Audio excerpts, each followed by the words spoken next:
Hey guys, and welcome to Should You Buy It, where all we do is talk a little bit about the game and tell you whether or not we think it's worth the cost. Somewhere between space and time, there is a place, the Archive of Awesome.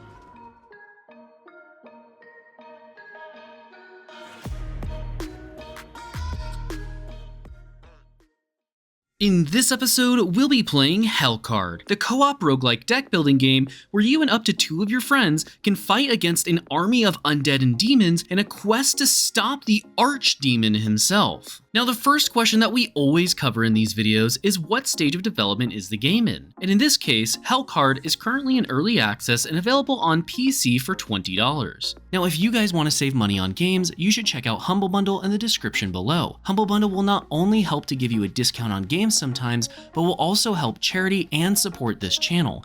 Everything you purchase on Humble Bundle will go towards helping a charity, helping our channel, and giving you some kind of a discount if there's a discount running on that game, which they have tons of discounts that Steam does not all the time. And again, if you want to save money, just check out Humble Bundle down below by clicking the link. But what exactly is Hellcard? Well, Hellcard is a deck building game where you will choose one of 3 different classes to quest through a dungeon with a pop-up book kind of an art style to it. Along the way, you will be able to choose different paths and fight your way through a wide variety of monsters, either alone, with AI companions, or with up to 2 of your friends. Let's go ahead and start off by talking about the combat and deck building elements of the game, as it's the foundation that Hellcard builds upon. Combat is done in 2 different phases. The first of these phases is the player's turn, and the second is the monster's turn.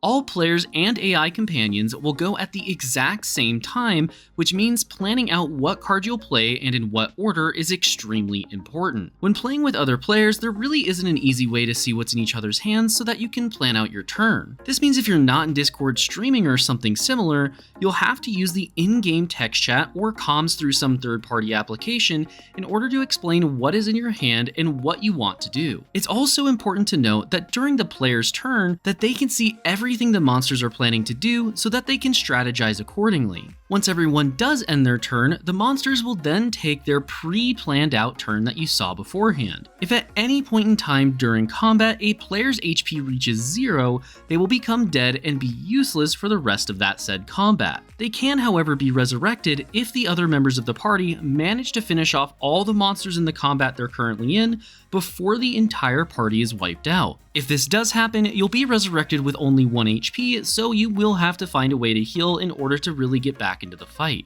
Now, let's talk about the deck building and progression elements of the game.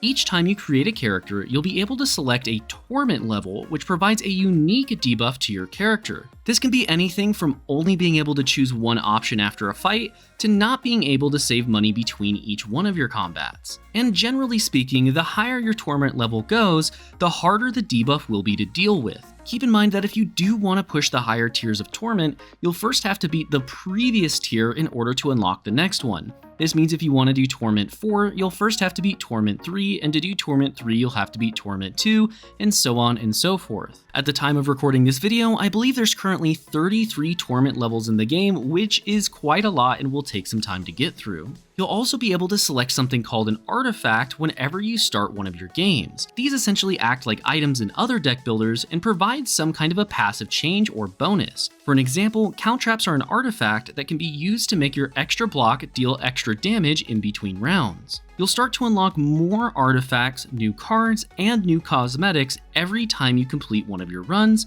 so this will be your main way to progress through the game. After each combat in one of your runs, you'll also be given a choice between 2 different destinations that provide 2 different rewards. Each one of those destinations also has a specific enemy type associated with it, so it's an important decision to make. After completing a combat, you'll then get to add 1 card to your deck, receive some gems, and possibly pick from a new list of AI companions. Following that, you'll then be able to spend your gems to purchase artifacts, cards, healing, removing cards, and much more. This is how you're going to ramp up your deck quickly so that you can handle the later difficulties that you'll find deeper in the dungeon. There's currently only 12 floors in the game, however, so ramping up quickly is extremely important if you want to take down that final boss. Now for the pros and cons section of the video. First up for the pros is the unique depth of the card battling mechanics that are prevalent within this game. What we're talking about here is that you have the added element of a near and far range, as well as a circle with slices in it that all directly play into the combat.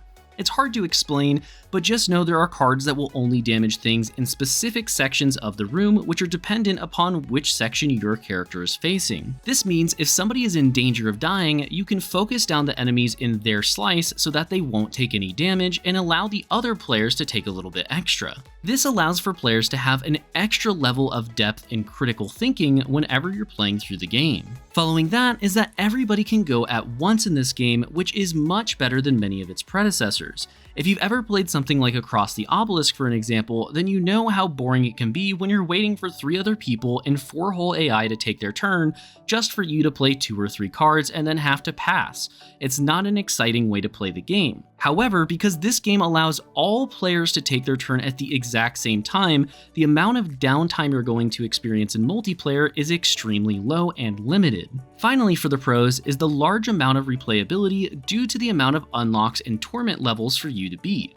Currently, there's 33 levels of torment for you to challenge yourself against, and each run takes anywhere from 30 minutes all the way up to 2 hours, depending on how fast you go. Now, it's important to note that the torment levels don't seem to increase the monster's health usually or anything like that, and just give you different challenges to face and different debuffs to deal with. I'm sure they'll expand upon this system in the future, but right now it's a great system to have as it encourages players to want to progress through harder and harder difficulties in order to unlock not just higher torment levels, but new cards, new artifacts, and even cosmetics.